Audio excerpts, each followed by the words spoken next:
Good morning, everyone. We'll call this meeting of the Anchorage Assembly's Committee on Housing and Homelessness to order. It's May 19th, 2021. We're scheduled from 11 to 12:30 today. Travis, can you please call the roll? Certainly. Ms. Allard?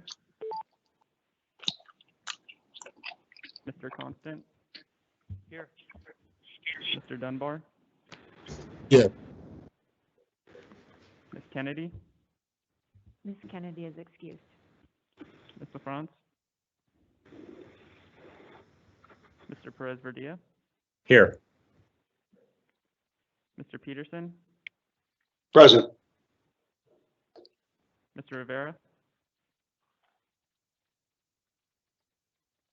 Mr. Weddleton? Here. And Ms. Dalzell? Here. Thank you very much. So today we have 4 items on our agenda. We're going to start with a Healthy Spaces update, move on to a presentation from a housing provider here in town, briefly discuss, actually number 3, we'll provide a quick update. That will be a quick item since it was included in the funding last night. And then we'll get into the meat of the shelter licensing review. So with that, Mr. Durand, are you on with us this morning? I am here. Great. Please go ahead and provide us a Healthy Spaces update. Okay. So first I'll just start with an update. The division now is in full force. We are currently working with it in the Chester Creek corridor. We have recently performed cleanups in Mountain View, near West High, the Campbell Creek corridor, Cuddy Family Midtown Park, Russian Jack Springs Park, Jacobson Park, and then some western locations within the Chester Creek corridor, and specifically Charles E. Smith Park. Next, we will be moving east on the Chester Creek Trail, and next week we will be within the Ingra to Lake Otis section, just north of Rogers Park. We anticipate then moving into south to Kishla Park, as well as Sitka Street Park. And then there's some work identified to do within the Campbell Creek corridor, as well as the location, some locations in close proximity to 3rd and Ingra. Healthy Spaces also has some small crews that are dispatched throughout the Anchorage Bowl, and they focus on loose trash. And a lot of our focus lately has been on pedestrian pathways within Midtown, areas surrounding the Sullivan Arena, and some smaller neighborhood parks where we've had an uptick in loose trash, such as Arctic Benson Park and Wilson Park. As it relates to the summer plan, it is a 7-day operation, and we can only typically identify where we're going to be in the next 3 weeks. And that has to do with our prioritization that occurs on a weekly planning meeting that includes Parks and Recreation, the Health Department, the CAP team, and some representatives from the EOC. Through this prioritization process, we're always focused on public safety, and some of the factors that help us prioritize where we're going next, but not limited to, our shelter capacity, known criminal activity, large amounts of debris and trash, risk of wildfire or known bear activity, camps that are in close proximity to roads with high speeds, camps that might exist within a construction zone that's about to become activated, areas where there's significant damages to the natural environment, and camps that are in close proximity to schools or facilities for the elderly. I can put a link into the chat that it's a GIS dashboard, and one of the opportunities on this dashboard is you can see where the camp cleanup crews are working now, and you can also see where the CAP team is posting camps for about 10 days out.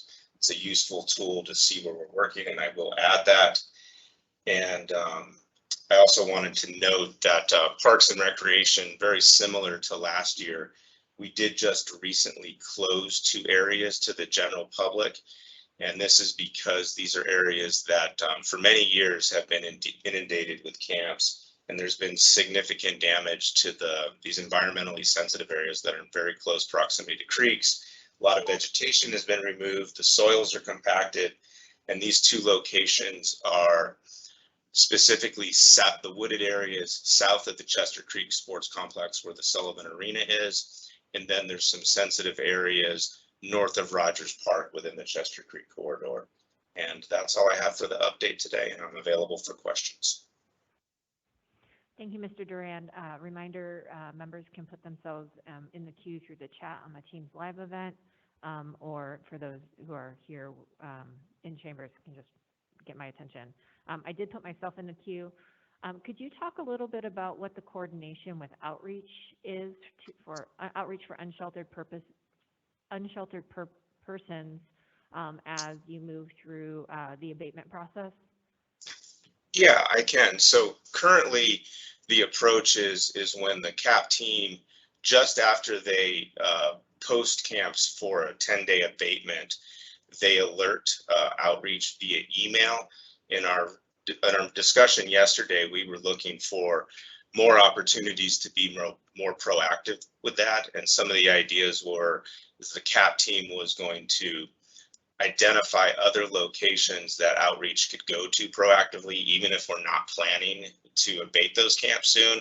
And then we also want to position outreach to use our GIS database so they can see all of the active camps throughout the Anchorage Bowl and can schedule them accordingly. Great, thank you. I don't see any other questions for you. Thanks for the update. And as just a reminder to those who've joined us today, this is a standing item on our agenda. So we will speak again with you next month, Mr. Durand. And if you share that link, I will read it out for everyone to hear, and we will continue to share it. Thank you. Okay, thank you. Next, we have a presentation from Shiloh Community Housing. Are you online with us?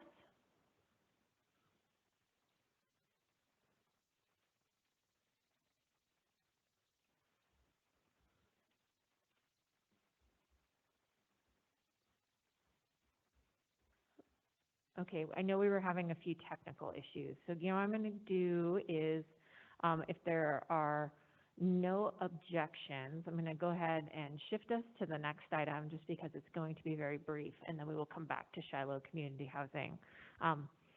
This next item, the HMIS funding need, I put this on here because there was a funding need and a request from the Anchorage Coalition to End Homelessness, had been working closely with the Health Department and Ms. Lebo with regards to trying to meet that need. The need came about as we put more homeless service providers online to decompress the Sullivan and meet the elevated need due to COVID. If we want good data, we have to have the access and the capacity within the homeless management information system. That need was funded last night through the ARPA funds. So if Ms. Lebo has anything she'd like to add, I will welcome her to add that, or if Ms. Boyle is on with us and would like to add anything, please feel free to do so. Thanks, Assembly Member Zalatel. This is Nicole Lebo from the Health Department, and we really appreciate the funding support. We also have funded part of this project through our ESG CV funds. So the combination of those two are going to really benefit the shelter system's ability to deal with this issue, and so we thank you for that support. Great. Mr. Weddleton. So I wondered,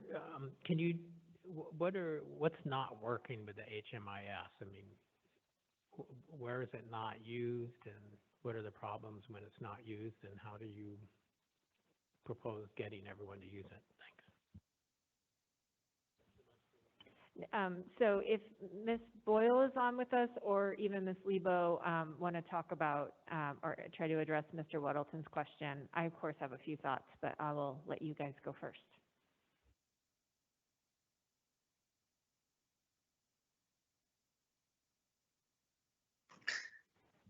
I'm holding silent, hoping that since the coalition is the owner of this, I would prefer that they speak to the issues at hand. Thank you, Ms. Lebo. And I'm not hearing from Ms. Boyle, and that's fine. We'll follow up on that question. I will just say that we've heard before that the HMIS, it's not so much an issue as the issue is that we ensure that we're using the system so that we have accurate data of who's coming into the system and who is leaving the system. Oh, Ms. Boyle is with us. Can you join us on the phone? Or can we make sure she's unmuted? Is she? Yeah.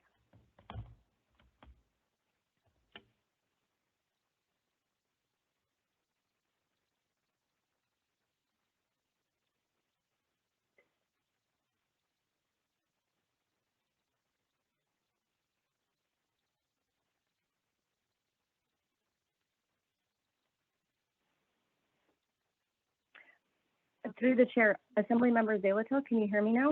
Yes, sorry about that. Please go ahead. Thank you. To answer Assemblymember Weddleton's questions, if we take a step back to the implementation originally of Anchored Home, in 2018, we had very few providers in the city of Anchorage using the HMIS system. Historically, the only data that was put in the system was data that was required by programs funded by HUD, Housing and Urban Development. So there literally were less than 10 programs in the city that were using HMIS. A big piece of the work over the last 36 months has been to work with the other partners that do homeless services to get their data into the system. It's impossible to give you adequate and accurate supply and demand to talk about what the community needs, and certainly to report accurately on efficacy if we only have a handful of data providers sharing that information with us. What I am incredibly thrilled to share is that yesterday we actually received national recognition for having a by name list in Anchorage. That was the product of 2.5 years. That is a testimony to the work of providers, many of whom are not required by their funding streams to enter the data, but are doing it of their own goodwill in order to help us solve this solution. And for them to take on the effort of data in the midst of the pandemic is truly quite a testimony to their willingness to work with us. I think in forward-facing thinking, one of the challenges we saw this year was really that all of the new emergency operations programs were not entering data for the first 11 to 12 months of the COVID work. So again, it made it impossible for the homeless system to actually assist, to connect people. Credit for all things to Bob and Nicole and the team that have been working around the clock to fix that problem. So we now have data moving through the EOC programs. But what I'm working with Mr. Chris Schutte and Jason Bockenstead on is really making sure that moving forward, if the municipality is funding anything related to homelessness, that we should require the HMIS data usage. And that leads to part of why I'm asking for these funds, or why I asked for these funds.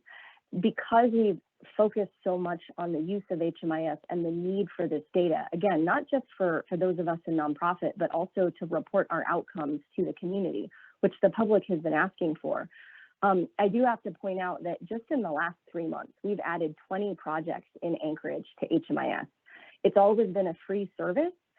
It is a statewide data system, but here in Anchorage, we have 50% of the users in the system are based out of Anchorage. Excuse me, let me correct that. 50% of the programs statewide that are focusing on homelessness and HMIS are in Anchorage. And frankly, 2/3 of the users of HMIS are in Anchorage. So as we continue to put demand on the technology and the infrastructure, we'll need to figure out how to pay for it moving forward. And I'm very appreciative that the Assembly understood that in these times. But I'll stop there and see if you folks have any additional questions. I don't see any. Thank you, Ms. Boyle. All right, so I'm going to jump back up to item number 2, a presentation from Shiloh Community Housing. Ms. Williams, are you with us?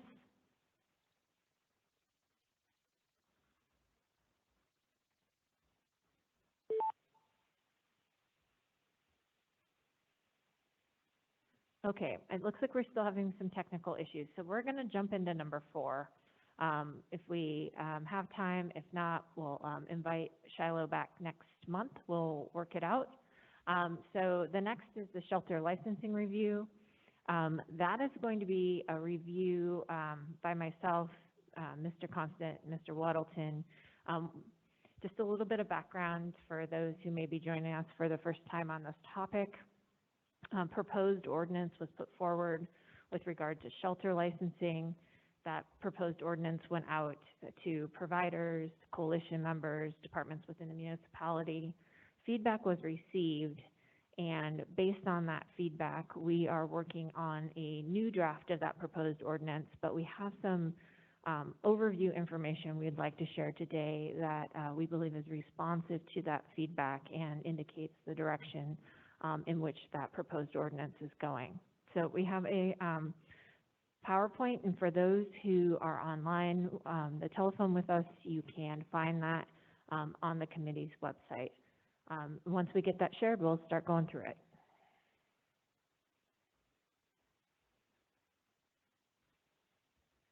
And for those of you joining us in chambers, there are paper copies if you would like as well up front by the lower dais.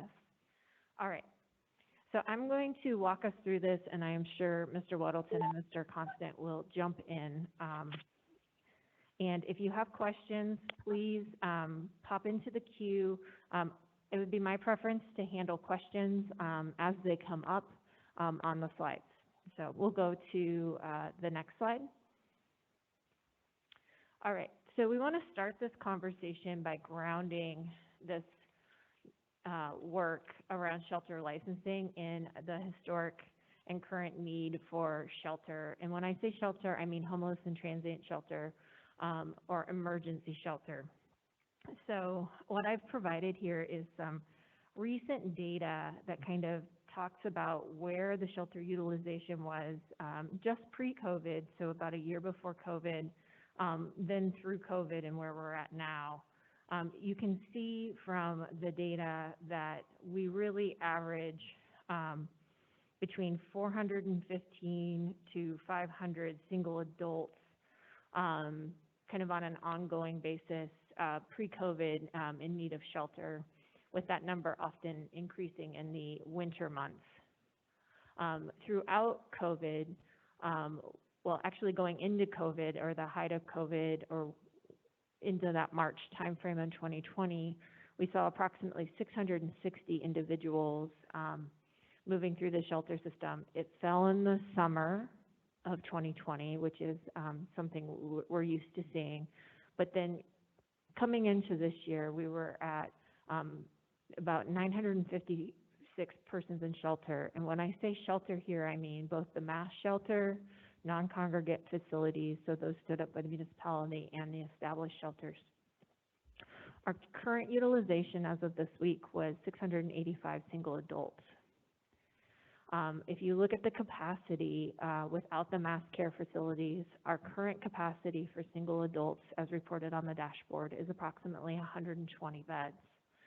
So we are looking at a significant gap, even after we stabilize post-COVID, of needing more single adult shelter space. We can go on to the next slide, please. So here, we want to talk about and just recognize the fact that more emergency shelter capacity is needed.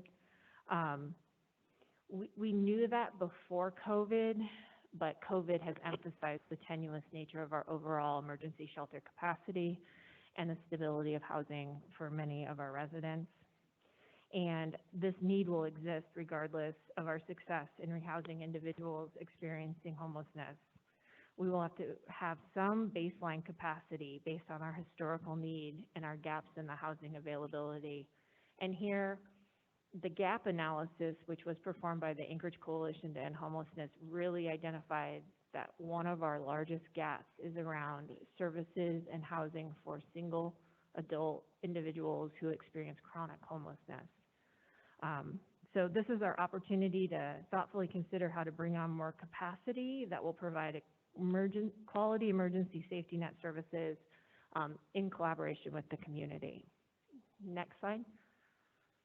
So with that background kind of set, why propose shelter licensing? And this question has come up quite a few times. And really, it boils down to a recognition that shelter licensing is a critical component of a healthier shelter system. The intent is to provide assurance that licensed shelters provide high-quality care, minimize impacts on neighborhoods in which they operate, and to provide a clear record of the responsibilities of providers, neighborhoods, and the municipal government to make emergency shelter a brief, one-time experience for as many people in crisis as possible. So we have organizations doing really great work within this area already.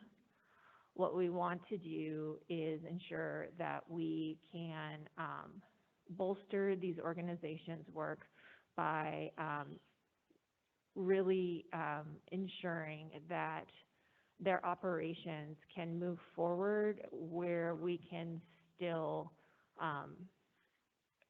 ensure and assist neighborhoods and the city to ensure that any impacts are minimal and easily addressed.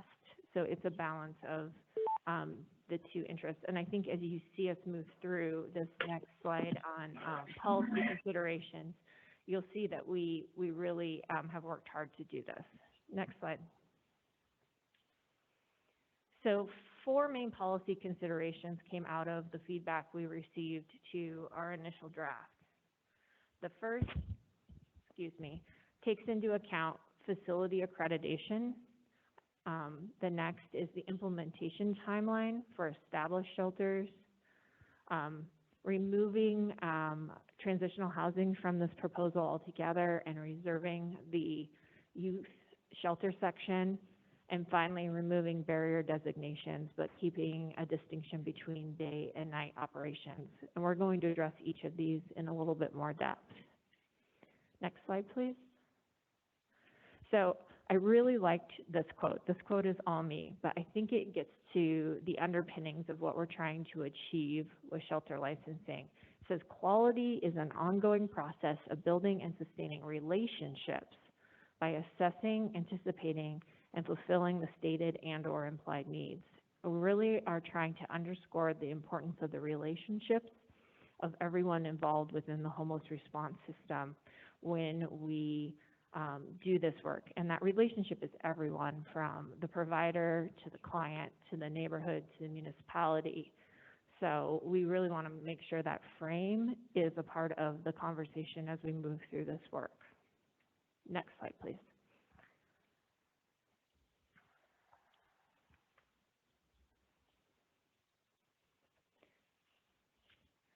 So quality assurance, this really starts to track around the accreditation and us hearing that shelters actually have a lot of infrastructure already in place, and we want to recognize that. So licensing will create minimum standards for shelter operations that relies on policies and procedures, operations and security plans, and really is more of a review of the shelter's own policies, procedures, and plans and accreditation requirements. The documentation we've requested for purposes of a licensing application is really around reviewing the infrastructure that shelters already have in place and the details of their operations. And in addition to those reviews, it provides additional pathways to remedy issues that may arise beyond the conditional use process. Neighborhood feedback we have received around shelters and concerns about shelters is that the conditional use currently in place for PLI shelters is not sufficient enough to respond to issues should they arise by the neighborhood, or if there's a problem, that land use process is not in and of itself protective enough. In addition to minimum standards for shelter operations, This is really a coordination of responsibility and communications. Again, it's that underscore of the relational aspect of this work. So it will require good neighbor agreements, and separate and distinct from good neighbor agreements is memorandums of understanding with providers and community councils based on the location. And then similarly, a municipal commitment based on the location. You will see if this proposed ordinance passes, amendment brought forward to our code around camp abatement that will include licensed shelters as one of the categories in which quick camp abatement is authorized, and we will hope to see that added or that amendment to code so that we can get at that concern that there would be camping nearby a licensed shelter location. And then the way that we've structured this, it acknowledges that there have been past gaps in this communication and designation of responsibility, but also creates new mechanisms to communicate and problem solve. I think it's really important that we look critically back on everyone's role with regard to emergency shelter in Anchorage and say, how do we address those gaps that existed previously that did lead to problems and find new ways forward. Okay, next slide, please. So another concern we heard and we wanted to address was when this would go into effect if passed. So there's a designation here between new shelters and established shelters. When it says established shelters, we mean those shelters already in operation, our long-term providers who've been doing this work. So the proposal is that a provisional licensing for new shelters between the passage in January of 2023, and that the effective date for established shelters would be January 2023. And that in the intervening time, that the department would develop regulations or policy implementation guidance, so that when we move from that provisional licensing piece and the licensing piece for established shelters, there will be more guidance utilizing department expertise, and we hope that that regulation and policy implementation will be done collaboratively with providers. Okay, next slide, please. So as I indicated at the policy considerations, we removed transitional housing from the proposed ordinance, but we did reserve youth shelter. And when we reserve a section of code, it means it will not contain any requirements, but it could be revised in the future through an ordinance amendment. As we dug into more about runaway and youth shelter, which is licensed through the state of Alaska and some child care facility licensing, it seemed like there were already a lot of safeguards in place for that type of shelter, and that at this point in time, because it is not necessarily the gap in services needed, we could come back and revisit that if we saw the need arise. Next slide, thank you. So day and night operations. So we, I put the definition of homeless and transient shelter from Title 21 here, because we need to remember how we define homeless and transient shelters within Title 21. And I think it's worth reading, because I think it's important that we know exactly what we're talking about. So it's a facility designed to provide minimum necessities of life, including overnight accommodation on a limited short-term basis for individuals and families during periods of dislocation or emergency pending formulation of longer-term planning. Facility elements may include providing physical care required, including shelter, food, and necessary medical and clothing needs directly or by referral to appropriate agency, and planning for more permanent housing and employment, including contact with community resources. So that definition very clearly encompasses night services, so overnight accommodations, And it actually encompasses daytime services by contact with community resources. We have learned during COVID and through some other pilot programs that bringing the daytime services to the location is very effective. So daytime services are services provided during the day at the shelter location or an adjacent location, and we often refer to those as day engagement.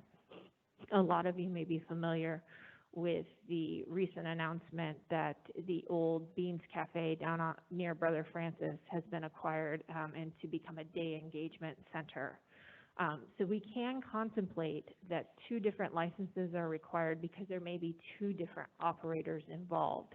Those who are really great at night services may not be those that are doing day engagement, or it may be the same provider, but we would want them to outline the day services versus the night services and that coordination. And next slide, please. So we did remove the barrier designations. In the original draft, there was this idea that we would have high barrier shelter and low barrier shelter.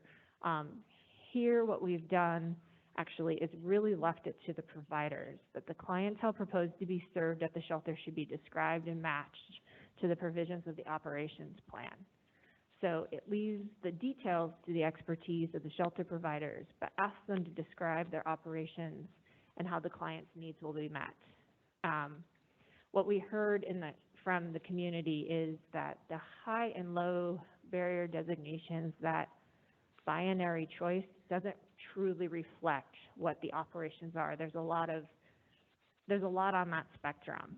So what we're going to be asking is that through this licensing process, providers say, this is the clientele we propose to serve, and here's how we plan to do it, so the adequacy of that plan can be reviewed to make sure that it matches up and it makes sense.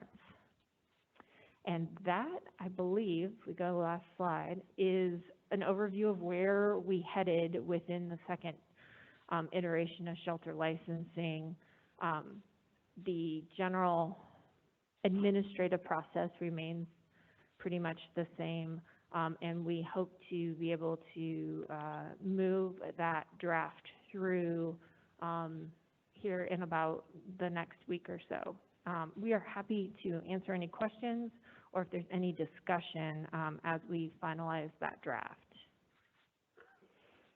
Members are free to jump into the queue if you have questions.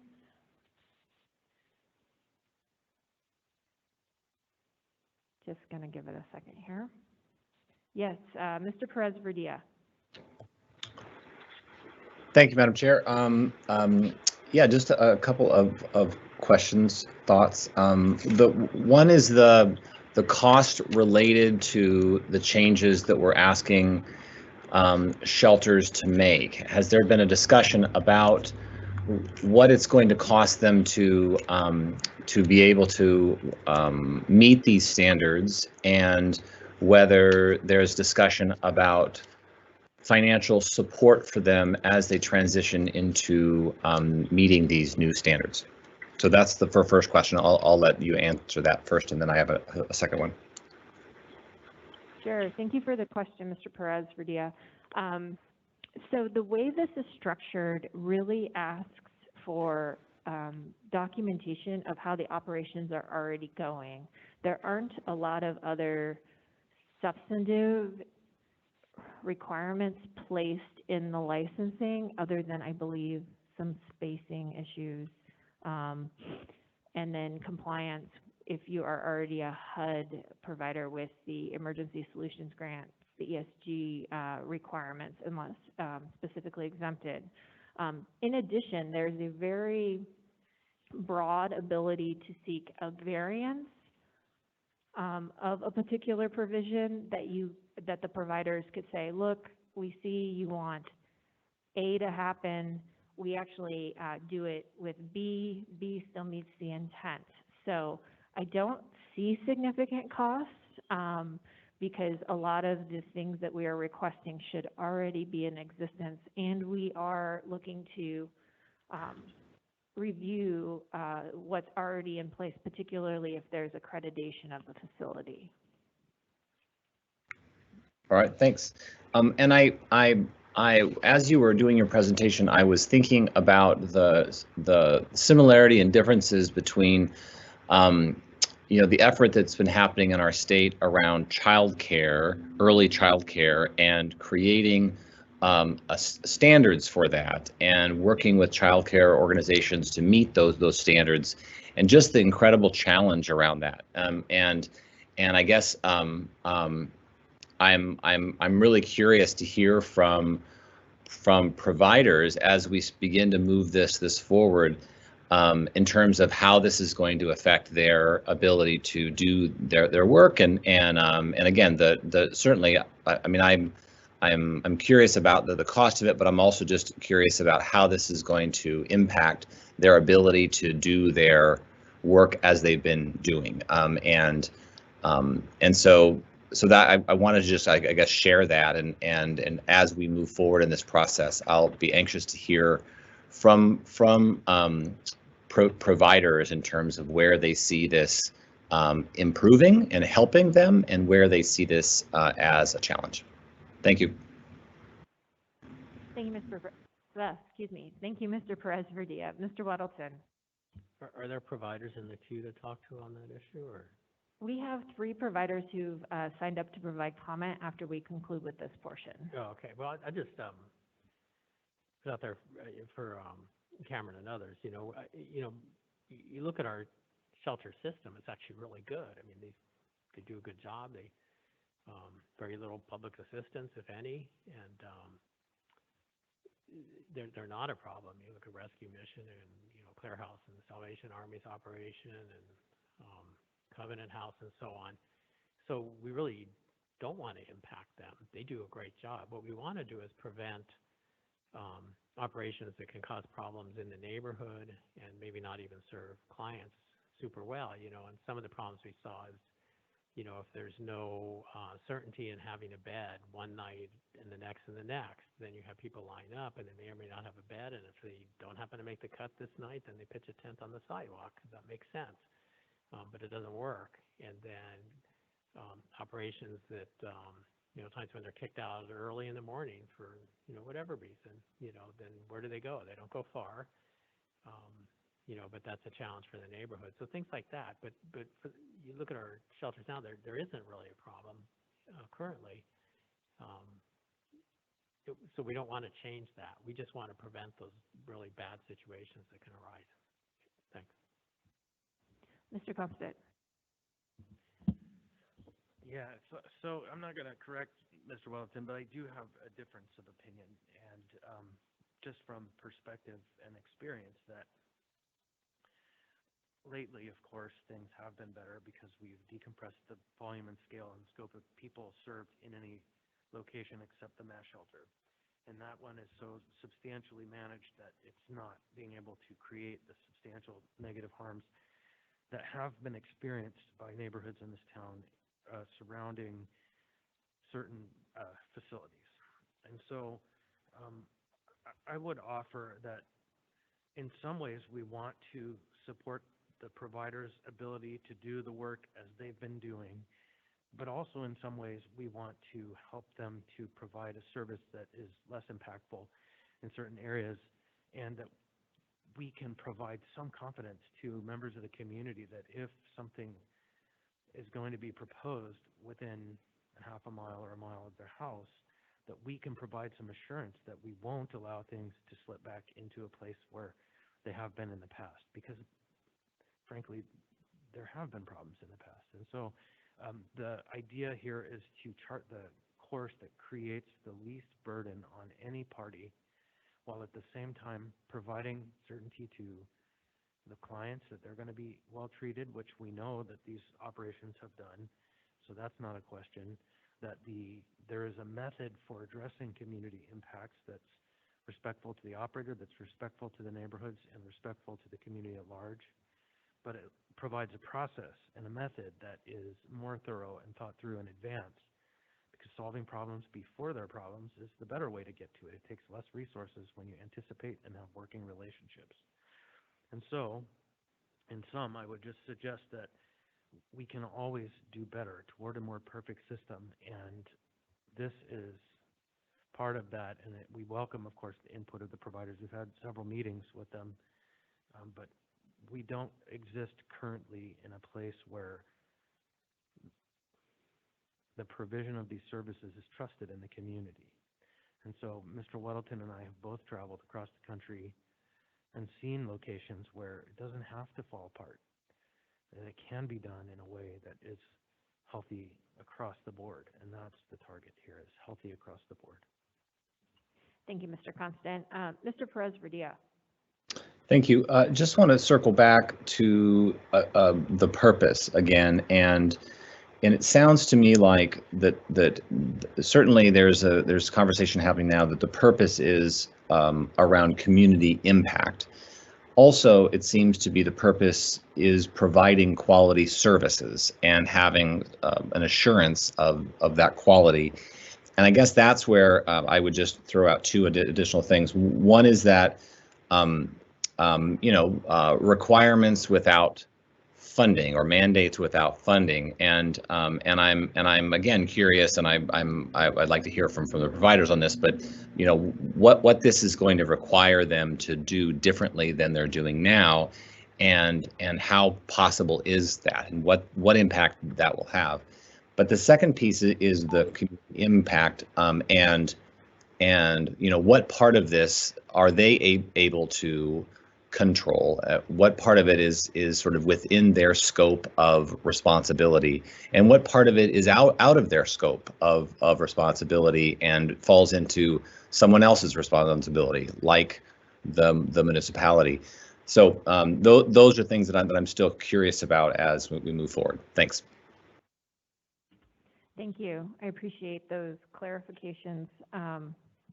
And I think it's that last piece, the impact and facility responsibility versus neighborhood responsibility versus municipal responsibility, I think is something we're really trying to get at, both through the Good Neighbor agreements as well as the memorandums of understanding, which is something we've seen work in other areas, such as actually marijuana. There were concerns about these operations coming into neighborhoods, and having that direct conversation with the community councils, agreeing on how communication would work, concerns would be addressed. And now we want to also layer on a Good Neighbor agreement and ensure that we are clear on the municipal responsibility as well. But your comments are well taken. Mr. Weddleton. Cameron, add to that, one thing that we expect to do is protect the immediate neighborhood, which is, takes that, responsibility or burden off of the shelter provider, which really should be more on the shoulders of the municipality. And, we've stood up and funded year-round abatements. So Josh Duran's crew can go out, any area around, a shelter would be a high priority area for abatement. And we have the, funded crew to do that now. And then we've also been talking about, and I think we'll do, you saw that we helped fund the HMIS system last night with ARPA funds, but that's something that we can continue. Most of the shelters, if they're HUD funded, are required to do that, but those that aren't, it would be a real benefit to have them use it for both them and the whole system. And we'll provide training for that, expect to provide training for that, and any, they won't have to pay to use it or anything. Thank you, Mr. Weddleton. Seeing no other questions or comments by, I'm sorry, Mr. Constant, I apologize. Thank you. And this conversation about the municipal responsibility is one that we've continued to explore. And I have come to the conclusion that there are few things that we can say explicitly must be done at every one of these locations, that the municipal response is probably very much going to have to be site-specific to the current conditions. And, when I think of 3rd Avenue, as we stand up the mobile crisis team with the AFD, and we have shelter, we have housing opportunities, a way to move people out, The one concern that continues to be, what about people loitering on the streets and leaving this and doing that, which we're not seeing a lot of right now because the volume is down so substantially.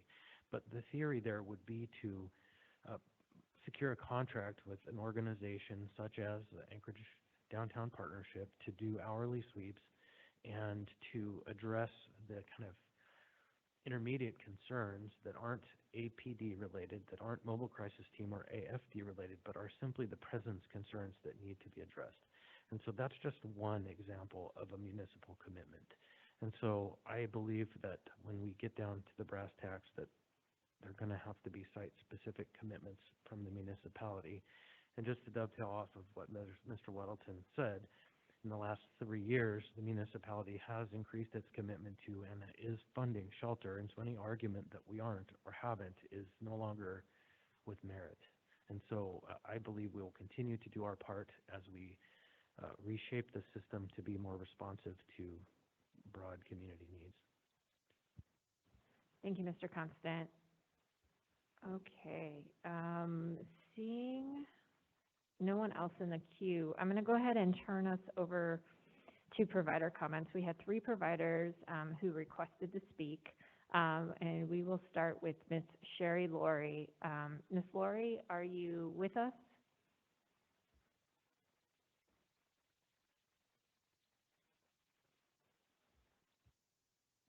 Actually, let me ensure that I have your number so we can unmute your telephone. 1 second, please.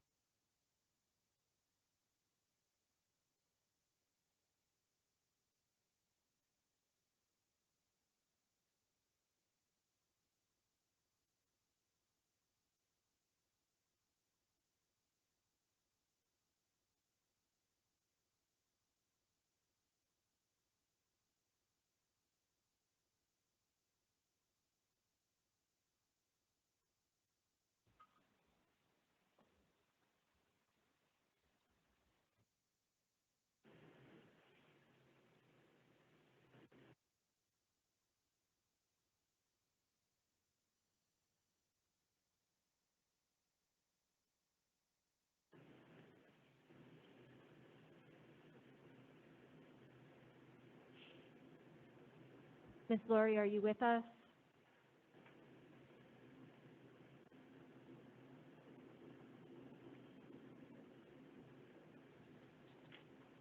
Okay, how about,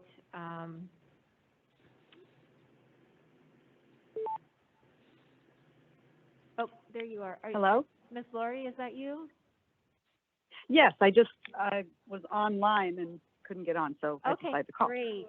Yes, please go ahead. We're going to do about 3 minutes, but also make room if members have questions for you. So please go ahead. Okay, I had. Oh, you dropped off. Can you try again? Okay. Please? Oh, there you Hello? Yeah, I'm hearing my phone. Let me turn my computer off. Yes, I was online and couldn't get on, so. Okay, there. I just turned my computer off so I could hear you. Are you still there? Yes, please go ahead. Okay, so I had some prepared comments, but I just wanted to start with that. First of all, thank you very much for the chance to share a little bit. And I do really appreciate the time that you have given to let the service providers speak and research this. And it's come a long way since where it first started. So I was actually very encouraged watching it today and what you're presenting. So I just want to express my appreciation of that and delete a lot of my comments. So I do think that sometimes there's and I just want to speak as a shelter provider, what we face and why it's hard to look at licensing. We're already dealing with our own organizations that we're under, like we are with Citygate Network, which is the same as Rescue Mission. And it's a large organization throughout the country. So there are a lot of, daily we get information from them and we participate with them. We go to conferences, things that give us a lot of guidance on how to run shelter. And, as you know, we do a lot of other things besides the shelter. We have the school here. So we're actually helping people get jobs and employment, training them. In fact, I just wanted to share a comment that just came out that from one of our students that has a job, and he'd never had a job in his life. He's 34. He says, what I have had for free all my life, I now pay my own way. So there's progress being made in our city. But as a shelter leader, we're faced daily with so many of the most difficult life circumstances while making efforts to run an ethical, healthy, safe, nurturing place for the most broken in our community to find care and help just to get through the day. And we're faced with people overdosing on all kinds of drugs, alcohol, mixes, all that kind of stuff. And we have to figure out rapid responses to care. We're faced with fights, weapons, health issues, rape victims showing up at the door, sexual exploitation, people who suffer from severe mental illness and years of trauma, and a city that doesn't have all the facilities to take care of these things. And so often we don't even have a place to send them. Licensing, and I think that's why the resistance to licensing, because there are so many people in shelters in the city that are actually doing a good job dealing with the worst of circumstances without a lot of the supports we need, particularly the mental health care. So I have a hesitancy about creating more bureaucracy that actually hinders the care provided by the shelter staff. So there ends up being more time spent jumping through hoops to maintain these licensing standards. It requires more from the health department when there's just trying to keep the organizations going and meeting our donors' demands, meeting keeping the number of volunteers around so that we don't have to pay for staff. There's just a lot of things. So you start putting licensing on top of it, it makes it more difficult. One of the issues we have here, and in the discussion, I noticed that you referred to emergency shelters, the need for emergency shelters. So that's a different distinction than the other shelters. But emergency shelters in Title 21 can be deactivated in 7 days, like in 1 week. So for us particularly, there's no point in putting the resources into licensing if the whole thing can be shut down in 7 days. So I think some of Title 21 in that area needs to be looked at if the licensing is going to take effect. But I definitely share the desire for implementing the best practices in our services and that we recognize there's a huge need to be a good neighbor in our community. I do like the good neighbor policy. I think that's a really good route to go versus licensing. But I just want, above all, to express my appreciation for the time that you are putting into this to make sure it's right and not just something you're just shoving through. So if there's any questions, I'd be happy to take some. Great, thank you, Ms. Laurie. Mr. Weddleton, then Mr. Constant. Sure, I have a couple, so we could go back and forth maybe. Do you use the HMIS system? Yes, we do. Yeah, we have a couple of our shelter staff. But I'll say this, that we finally, after, we were 6 years, we're in our 6th year right now of shelter, or coming into our 6th year. For the past 4 years, I've been asking for a laptop or an iPad or something to do the data entry. We've been providing our own computers for it.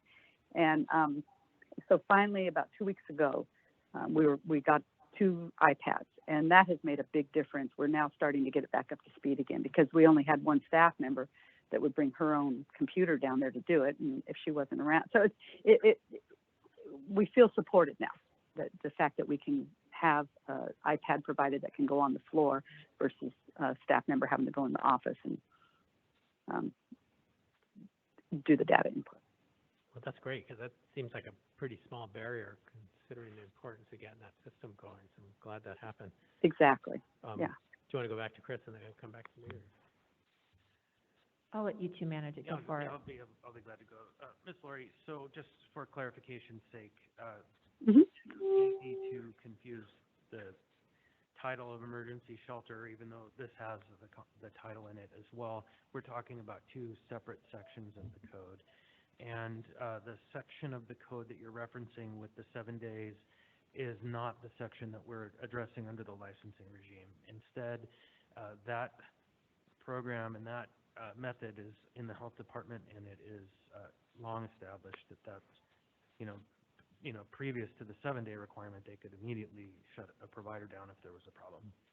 But under this section of code, the intent is to provide substantial due process in the process of reviewing challenges, problems in the neighborhood, if in fact it ever did move to the point where we're talking about closing down an operation, that in the conversations we've had wouldn't happen in any time less than, say, 9 months or a year of attempting to work in performance improvement and neighborhood improvement and all of those things. And so I want to make sure everyone understands there's a very clear distinction between that emergency shelter that is allowed under a declaration of the health department director that we have a homeless emergency, and then the licensed shelters we're talking about allowing under conditional use in a variety of zoning districts, which is what this is relating to. So what are we covered under then relating to licensing? How would that impact Downtown Hope Center? So at this time, I can't say 100% for sure. As we said, we're working through this process. Depending on if a code change is made to zoning districts in which shelters are allowed, I don't think it will actually affect you. And so I don't know that you would, in fact, fall under this new licensing program at all in any way.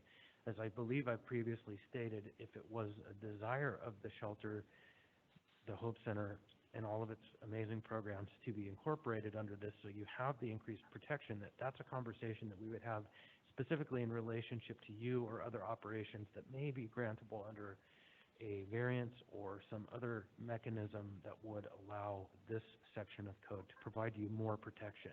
So currently you operate in the B2C zone as a temporary emergency response as declared under the health department director. Okay. But that's subject to change. Not through this unless we all agreed on it, because your zoning district really doesn't fit within the context of where these licensing rules are established as it stands. Okay. But we want to work with you. Okay. Mr. Weddleton, you had another question? Now, Sherry, part of this is a bigger issue. We I think Meg outlined in the beginning of the presentation that there's a real need for more shelter space. And it's a challenge to put more up for any variety of things, is finding providers to do it, finding the place to do it.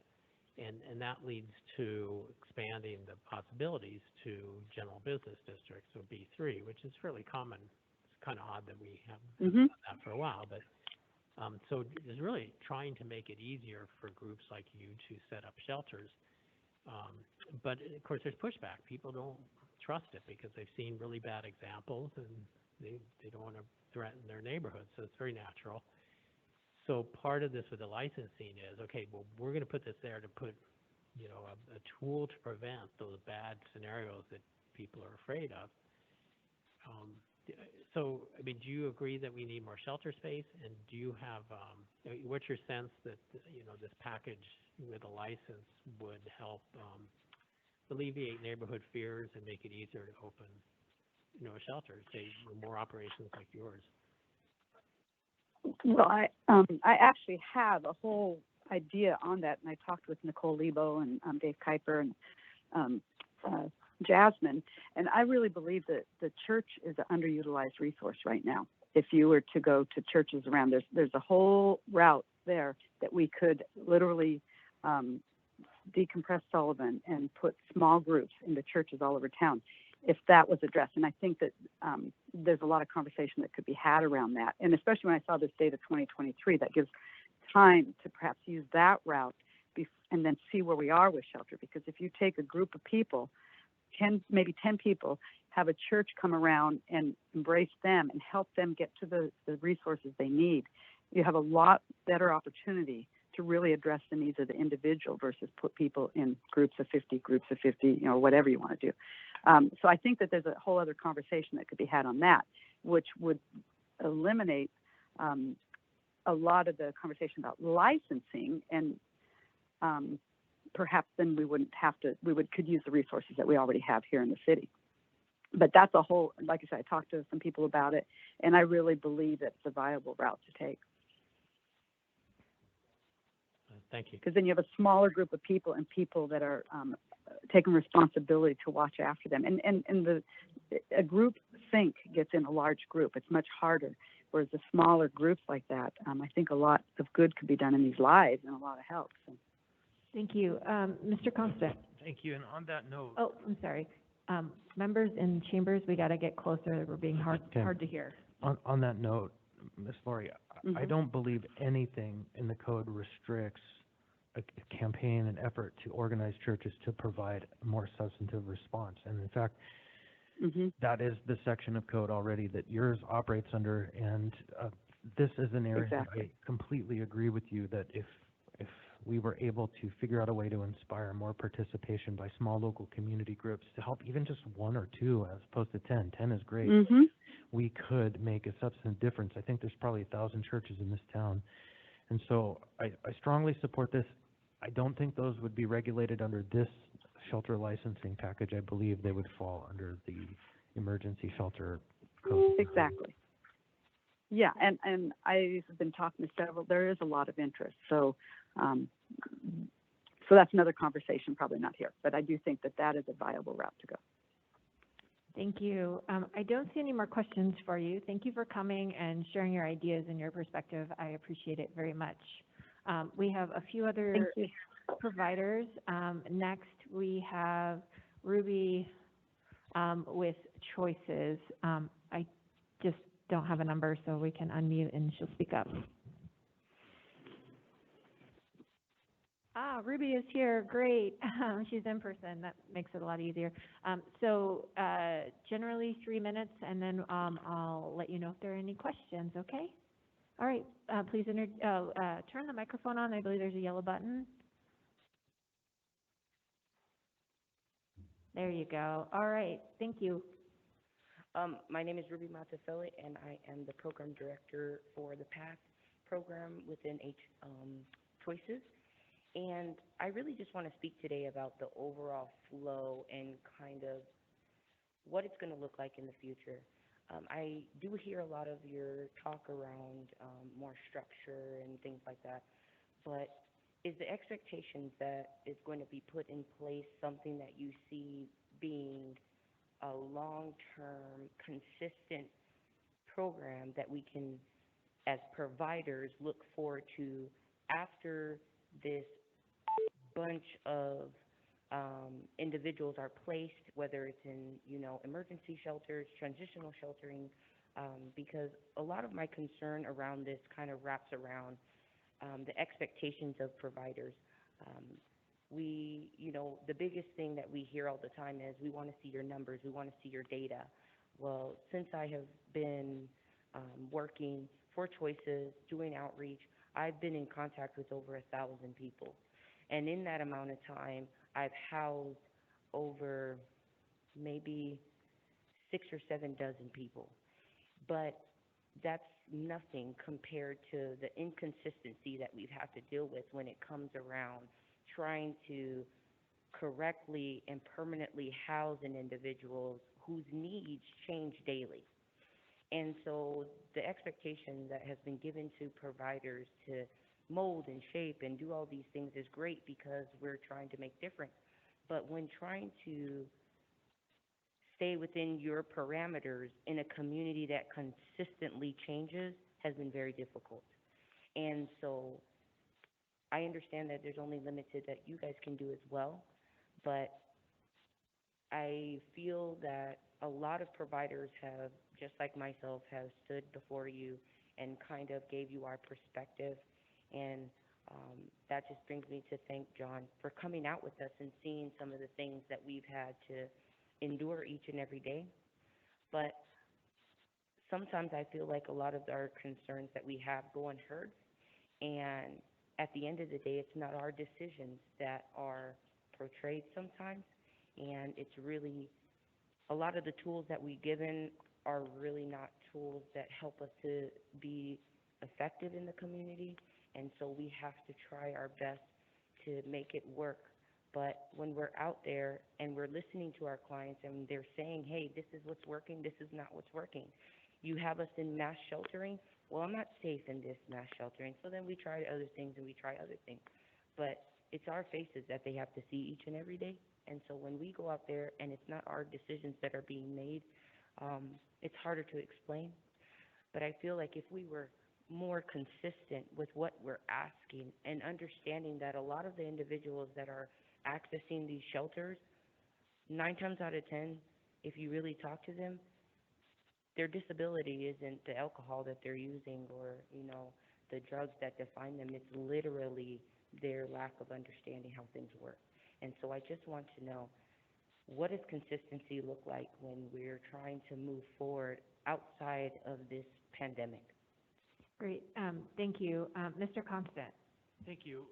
So just a simple question, I think. Are you now, or are you intending in the future to provide an emergency shelter, like a mass shelter?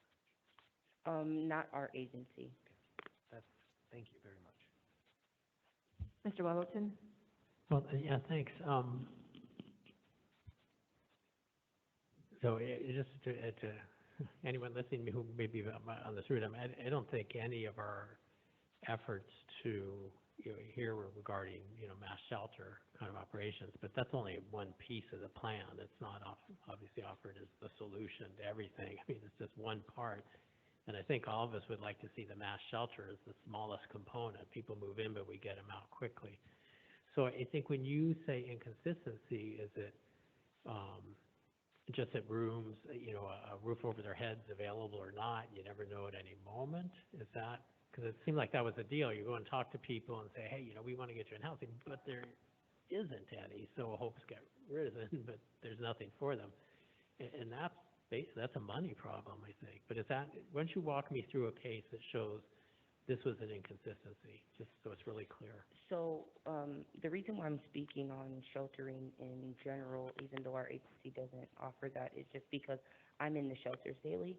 And the things that I see that those providers have to deal with, I feel like is a part of that inconsistency. And what I mean is I've witnessed different agencies say, well, Billy Bob, you cannot come into shelter because X, Y, and Z. And then Susie comes in, and Susie has X, Y, and Z, and she's receiving services that now they cannot explain why Billy Bob does not get those services. And then those same individuals go back into outreach, go back into where they came from, and we have to deal with that inconsistency. And then when we try to come to them with a solution as a full front, saying, no, your assemblyman, your community cares about you, how? How can we explain that? Because we've had multiple clients that are in outreach that we've actually brought to shelter regardless of, what the shelter person is saying, and we're trying to fight for them. Hey, this person has met your expectation.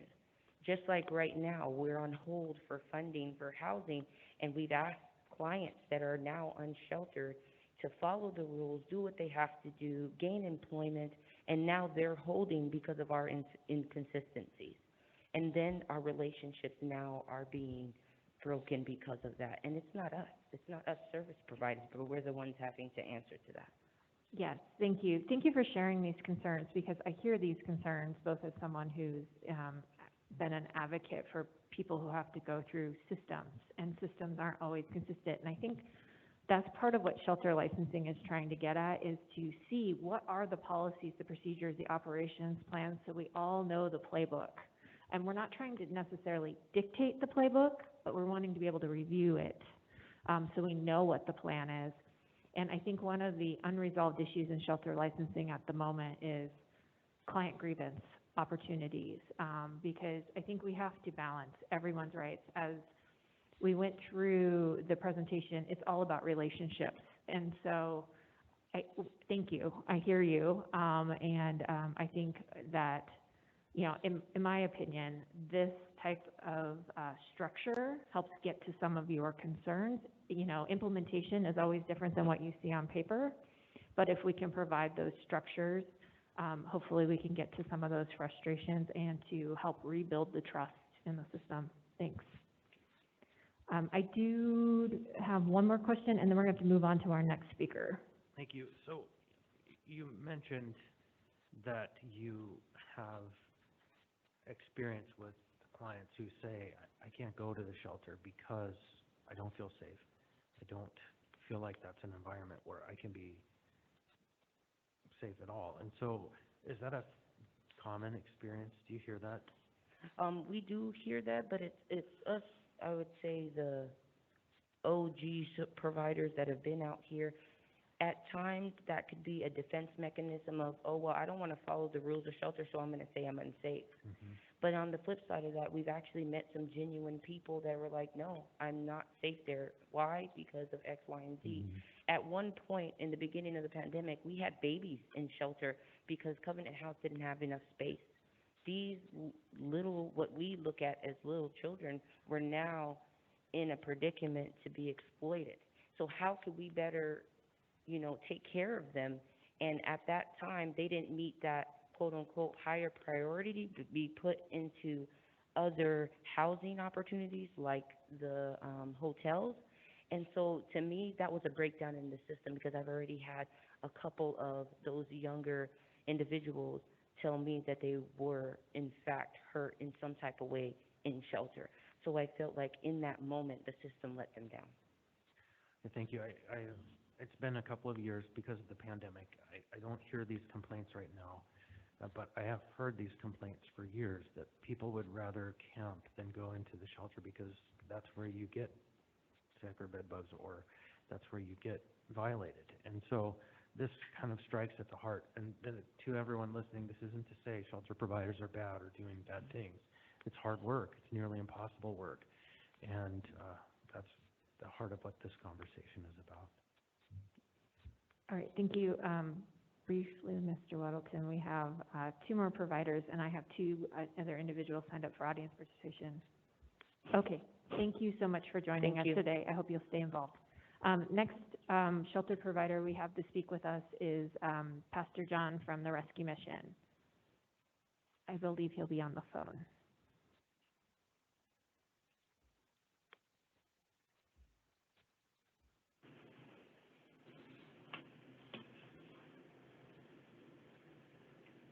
Are you with us, Pastor John?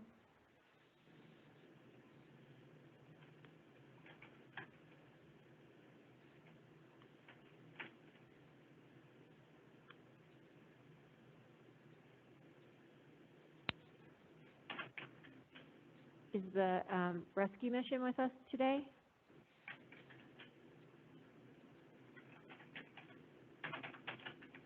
We're not hearing from him, sorry. Try to follow up here and see. But what we'll go ahead and do is I'm going to open this up one last time for members. If they have any comments or questions they would like to either let the sponsors know about before we go and work on this shelter licensing anymore, please jump in now. Otherwise, I'm going to move on in the agenda, and I will make, oh, I'm sorry, we have one more provider. Ms. Aquino, are you with us? This is John. Oh, hi. Can you hear me?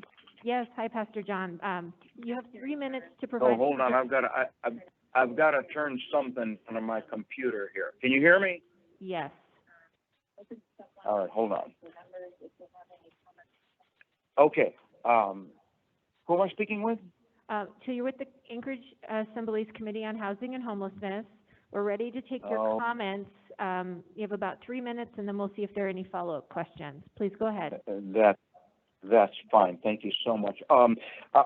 First of all, thank you for all the work you guys are doing on this. I know that it has taken gobs of your time to have all these considerations, and I have many of my concerns are, I'm sure they parallel the other shelters in the area. I'm very concerned over what the possible costs might be, for the provisions that we would have to have in place. The Rescue Mission, as you know, does not take government funding, and everything that we do has been on individual businesses, donors, and churches, foundations, and whatnot.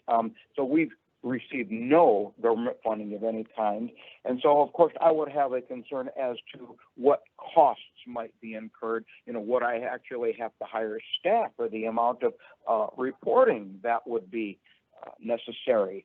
The other concern that I have is that it's my understanding that, if anything, you folks would like very much to expand shelter capacity, but some of the spacing stipulations that I see, and it was mentioned momentarily just a few minutes back, that I'm hoping that you will reconsidering these spacing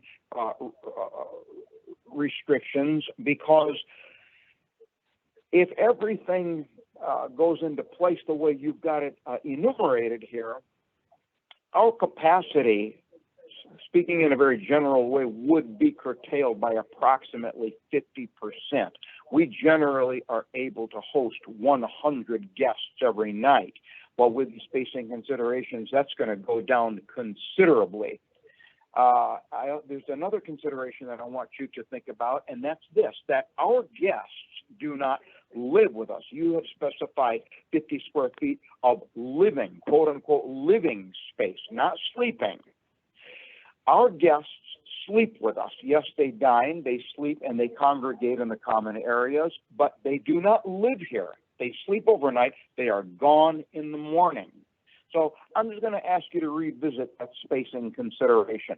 Other than that, I understand why you want licensing. And I'm on board with that. I understand your rationale perfectly.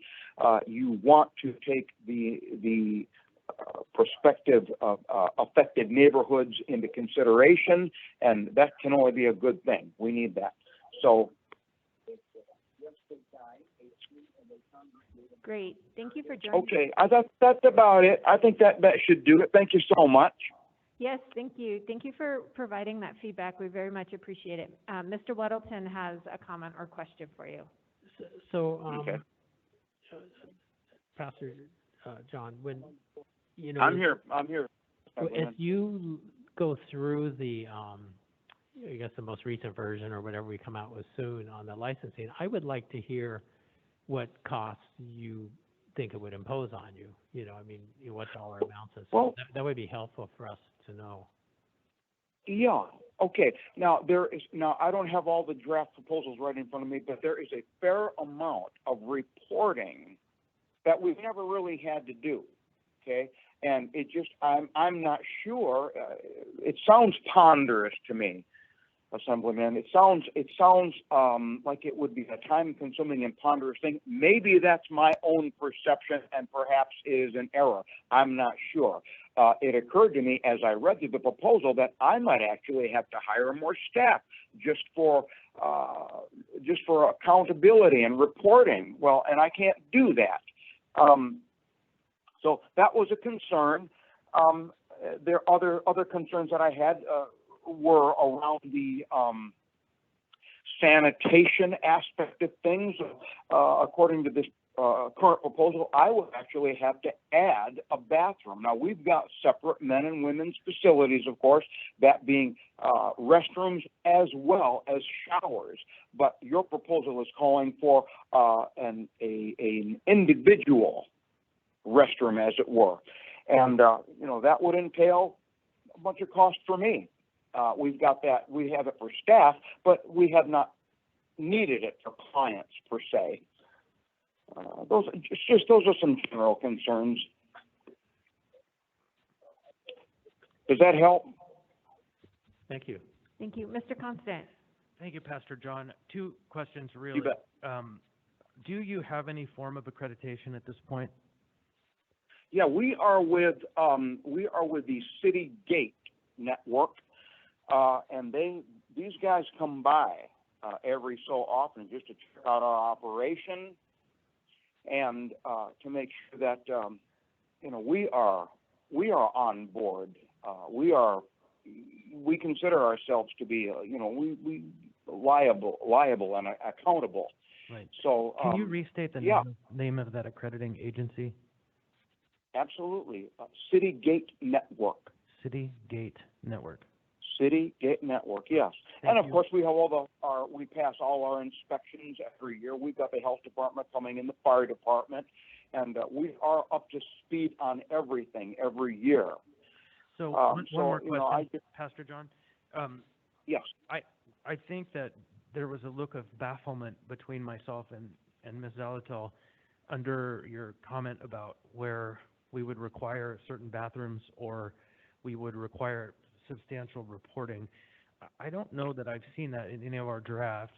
The only reporting requirement that I'm aware of is once every 3 years, a review of the licensing requirements with the operator, except for cause, unless there's problems within a neighborhood. So if you Right. had a copy of the document that shared or showed concerns about bathrooms or other details, I would love to see that, because I don't know where that came from. Can I email the assembly members here? I will cite chapter and verse here for you folks, and would that work? Yeah, that would be very, very helpful. And then finally, I'll do it.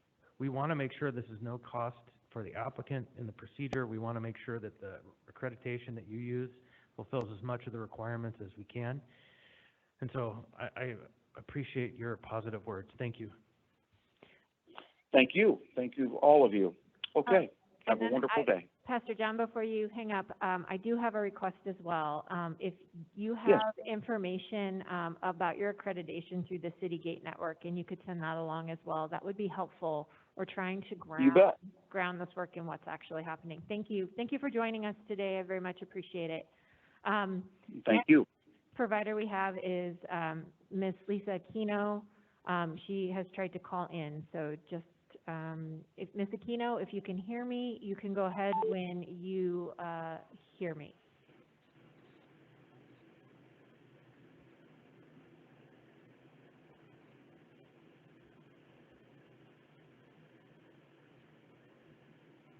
We're going to give her a quick second because she had gotten disconnected.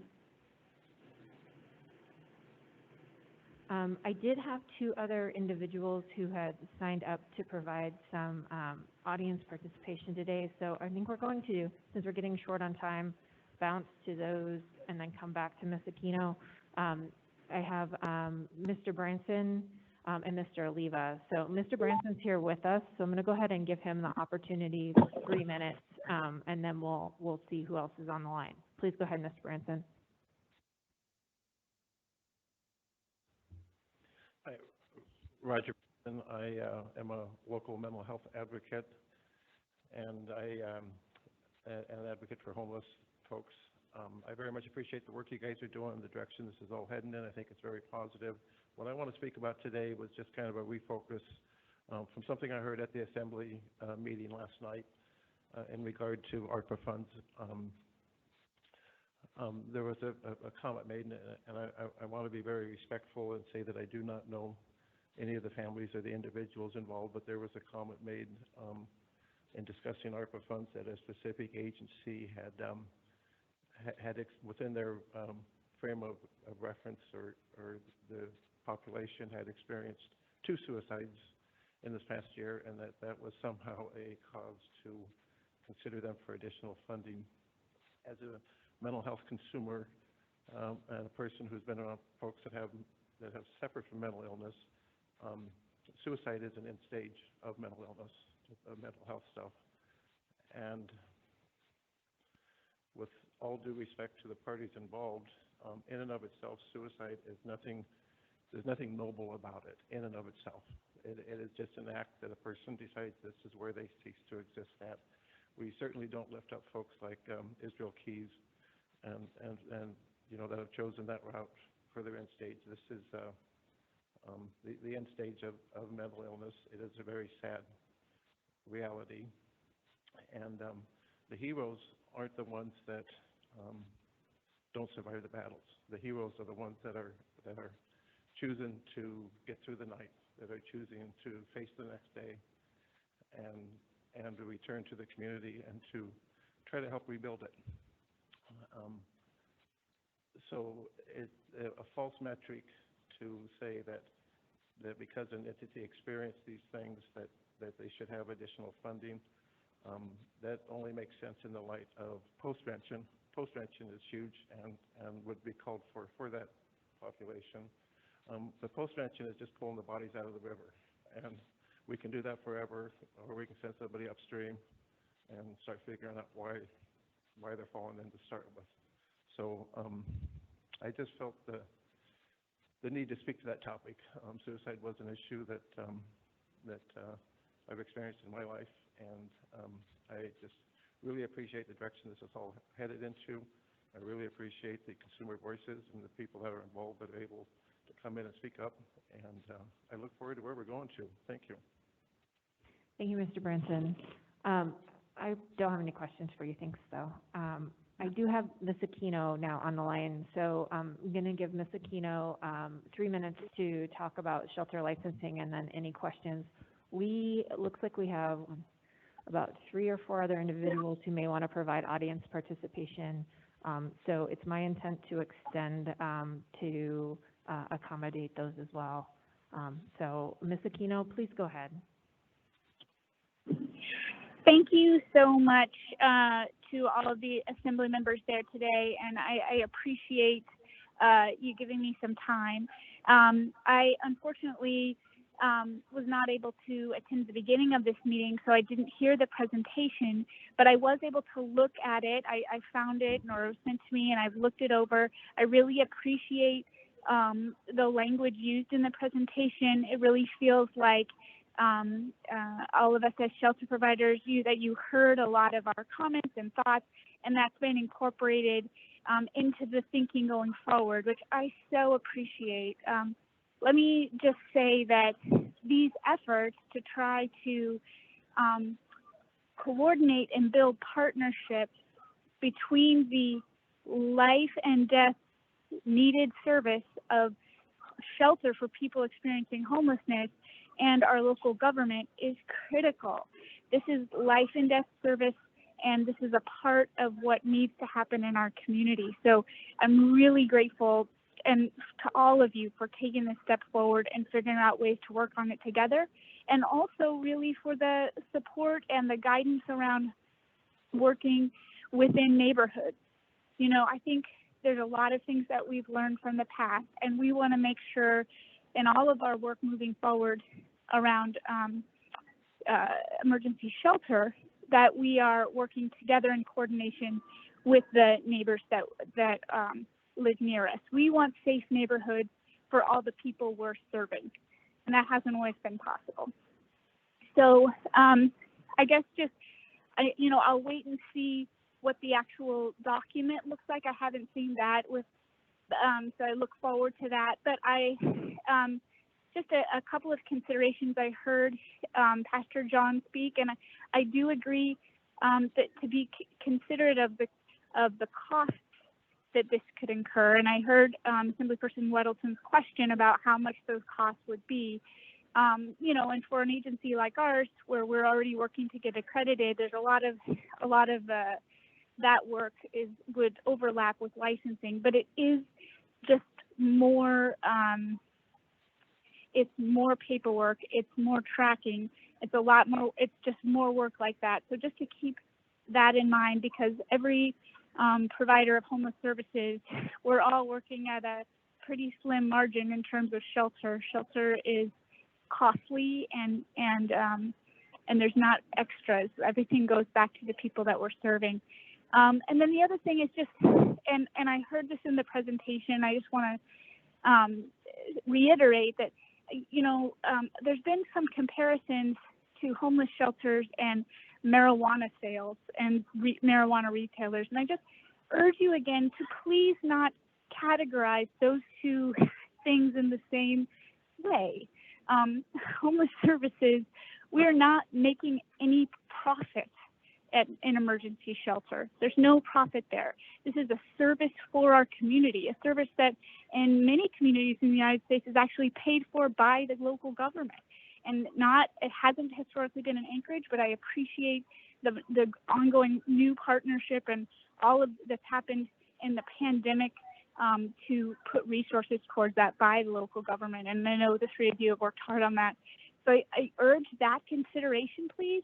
And then just to remember, as a provider that's been doing this for almost 40 years, providing emergency shelter, that the government changes. New people are elected. There's different people in the assembly. There's different people in the mayor's office. And right now, the way that this is written, or at least in the last version, it could be completely different. It was a lot about the control, and the assembly being the one to say, this shelter has stepped out of bounds and that's it, they've got to shut down or whatever the thing is. And I know that that's not how you've written. I'm paraphrasing badly, so I apologize about that. But just to say that the government changes and there'll be different people that care less or more or about different aspects of what this is. And so I guess I just would urge putting this kind of regulation in the offices of the people who are more knowledgeable about homeless services, because that's their job. So if you're going to build up that within the health department or in some other place, please put the considerations about those services and licensing in that instead of putting it into the political arena. And I'll stop there and thank you for your time. Yes, thank you, Ms. Aquino. Just really briefly on that last point, I understand you missed the presentation, but that proposed implementation timeline and established shelters meant shelters currently in existence. So that would be Brother Francis and a lot of the ones that Catholic Social Services operates, is to allow a department to actually take the reins as you suggest. So I appreciate the feedback. And I want to reiterate that my comments with regard to marijuana licensing or that process isn't because I think shelters make money. It's just that it is sometimes operation viewed by the community with some consternation, and we've found a way for communications to work between neighborhoods and those businesses. So thank you so much for joining us, Mr. Constant. Thank you, Ms. Aquino. Just on that same note, and I've said this before, I might have sent back the copy of the original memorandum of agreement that established in that industry the neighborhood responsibility planning actually came from the Fairview Community Council's relationship with the Brother Francis Shelter. And so it actually is reflexive, and it goes even further back than conversations about the marijuana industry. The marijuana industry is actually subject to restriction based on the learning that we had together. So I just want you to understand it's full. And I hear your concern about being compared, and we can be more careful about that, but their industry is subject to learning from our relationship. Okay, we're going to have to move on here. The next person we had signed up to provide testimony is Mr. Oliva. Mr. Oliva, are you on the phone with us? Yes, can you hear me? Yes, I can. You have 3 minutes. Please go ahead. Okay, well, this is Ron Oliva, and I've been adjacent property owner to a shelter for almost 40 years, and it's hard to come forward and stay focused because Chris mentioned the memorandum of agreement, which is a legal document. What you put in is a memorandum of understanding, which is subject to interpretation. But you get your lawyers on that. What I want to do is get out, because if there's something that Lisa said that will tell the tale of what's happening, learning from the past, come on down and look at my lot and see what the present is. Because I suggested to the Archbishop and the Chancellor, if they don't pick up that garbage, I'll pick it up and with civil disobedience, load it up and dump it down there on Cordova Street in the Archbishop's parking spot. And I'll be subject to civil, basically arrest, but that's a message because nothing has changed with the Brother Francis Shelter, and licensing them or conditional use means nothing. So let me stay focused on what I need. I need, because the offer to purchase by Wilder to buy my property is going to expire because I'm out of money and out of time. No one would let me use the Heritage Land Bank. I only need an acre for 3 months to reposition my trailers to facilitate the sale and liquidation. I don't have the money to transport everything out to the valley. I'm attempting to do that. The railroad, for some reason, because I'm a wealthy businessman. If you Google me, and of course broadcasting, I'm going to get millions for the property, and I may net nothing. They wanted a $500,000 bond. I offered to Habitat for Humanity, come down, I'll give them $200,000 worth of inventory for their store if they would get a grant for $300 to get the storage space, basically refurbish their store with shelving and adequate logistics to set up the store, and I would fill it 5 times. I got 40 hours of community service for the disinfection on Carlick Street, and I lost my appeal. So you're in jail, community service, and the anger management has helped me, because if I can sell and leave, I'll be a better person. Because most of the time at this meeting, you got the choir singing to the choir, and you're not out there on the street. That nothing's going to change with that license. Thank So, you, Mr. or Leva. the That's your zoning. time. Do you have any questions? I do not see any questions for you, Mr. Leva. Find me the money. Find. Okay. Do we have anyone in person who would like to provide audience participation? You may have 3 minutes. We need to move quickly, folks. We're already over time, and we're going to start losing folks because we're over our notice time. Hi, just press the button so the mic's lit up. All right, great. Thank you. Please go ahead. Okay, Michael Savitt. Comments based on what I'm hearing today. It's the first time coming to this particular work session. I have to strongly agree with licensing and accreditation, but having been a physician for 40 years and experienced all kinds of regulations and reporting and licensing and accreditation, I make the following suggestion or suggestions. First of all, let's not make it any more onerous for people who are trying to help than necessary. Licensing should not be a moneymaker for the muni. It should be provided without cost, and licensing should be tied to accreditation. Accreditation is very important, but most of these shelters, most of these agencies are already accredited by some agency. My recommendation is review and compile a list of acceptable agencies' accreditations. Duplicate those. There's no need to reinvent the wheel on this. Most of them are probably already going to meet your accreditation standards, and that's a good thing.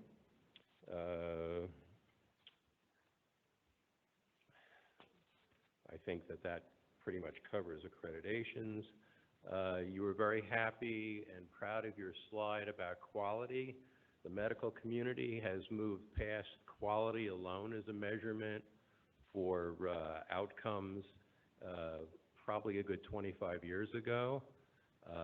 We look at quality divided by cost of that quality, the price to provide that quality, and call that value. Value is a real determinant. If you provide quality at an astronomical cost, you provide very little quality. So look at it in terms of value for that quality. The lower the cost, the better.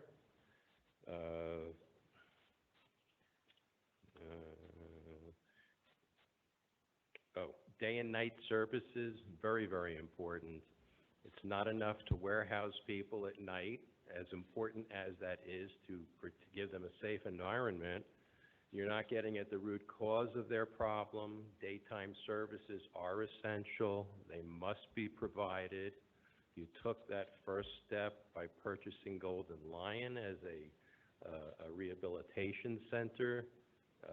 Even though I disagreed with the way that was handled, the concept itself is very important, and these daytime services must be brought to these facilities if they're going to be successful. You can't depend on people to be able to get from point A to point B successfully. Last is appearance. I don't know who thinks they're seeing less homeless on the streets, but this is what the community is looking at. They're looking at this as a measure of success. Until you meet a threshold where you have less people on the streets, no matter what you do, that's the unseen. No matter how successful, you will not be regarded as successful. Thank you. Okay. Anyone else? Before we move on, Oh, I yes, just quickly. would offer for the record, Mr. Sabat, that I agreed with every single word you just said. Pardon me? For whatever that's worth, I just wanted to let you know I agree with every word you just said. Okay. The only thing I'll disagree with is it's Dr. Sabat, not Mr. Sabat. All right, Dr. Sabat. Thank you. All right. Mr. Haberman.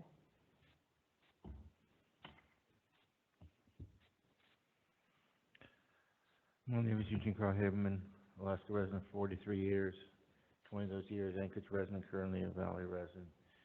I follow the public process. When the public process is done appropriately, the decision made by the governing body is more likely in the public interest.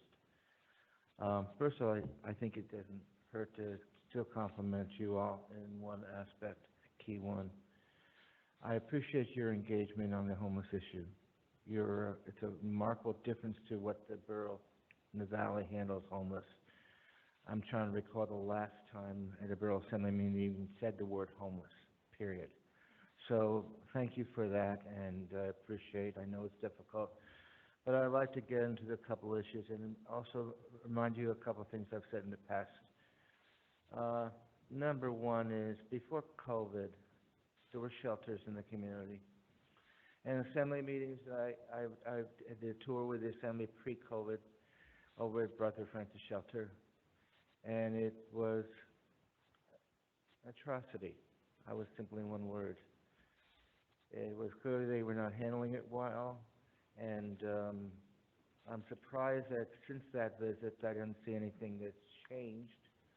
Though in one key aspect, because of COVID, you set up shelters like in Sullivan and so forth. But now, on the issue of licensing review and so forth, dealing with shelters, look at what you've done before COVID. Look what you're doing now.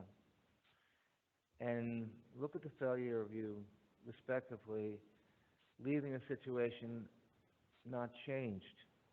And I'm particularly saying Brothers Francis Shelter. There was a news clip that they got some money. I saw that, and the other day. And the fact is that you don't reward something that's not with someone not doing a good job. You need to address it, and the community failed to address that thing since that visit. Also, another news clip that just came out was a concern about damage over in the area of the Sullivan Arena where the shelters are there, and the cost of dealing with what's going to cost the community to bring it back up to whatever needs to be. But what is astonishing to me is that I saw in the news, and I attend your meetings, and I attend the assembly meetings, and I don't recall any of that kind of information being reported until it was hit the news. I'm close to what goes on, and I hope you knew about it, but I think it should have been out in the open at these meetings, particularly this meeting, of that news story. It's dealing with Sullivan Arena and the upkeep. And the last thing I'd like to say respectively is this: you need to hear from the people that are in those shelters, that have experienced it, and not just the shelters, that are around those camps. Then the reasons for, in closing, that they don't feel safe in going to those shelters before COVID, and do you think it's any better now? Thank you very much. Thank you, Mr. Haberman. All right, anyone else? This will have to be the last individual. Good afternoon, Assembly members. My name is Sean Sullivan. I'm the outreach worker for Rural Cap Supportive Housing Division. I just want to talk a little bit about the effectiveness of the work we've done since January with the funding that you guys provided for outreach. We've canvassed over 1,700 miles. We've helped about 100 people get IDs. And with efforts, with choices, we've housed over close to 140 people. So I just, I know this is about licensing primarily, but I just want to focus on the effectiveness of outreach. If we're going to be opening new facilities, you want to have the individuals that are familiar with these clients, that already have the rapport and the relationships. So I just want to advocate for outreach. Like I said, we've been working with HMIS. If you look at the data and the entry numbers in the system, you clearly see that rural cap and choices have been dominating and effectively been out in the streets working and building those relationships, so when that transition comes, we can make it smoothly. Because I understand the shelter perspective, but my objective in hindsight is to house people, you know, and that's my push and my effort. I love the shelters and they're doing a great job, but I just want to advocate for more outreach workers. Like I said, I know there's a push for case managers, but the great thing about outreach workers, when I work with them and I cross-train them, they're case managers, they're counselors, they're everything a lot more combined into one as just an essential case manager. Thank you for your time, and I appreciate you guys. Thank you. And we'll have Mr. Sullivan with us next month to dig in a little bit deeper on outreach at our meeting. As we get ready to conclude here, I just want to remind everyone we have 2 town halls scheduled, one on June 1st and one on June 3rd from 6 to 9 p.m. each night. They will be in the Denina Center. These will address both shelter licensing and the proposed B3 zoning change under Title 21 to allow homeless and transient shelters in that district. And with that, we have to be adjourned. Thank you.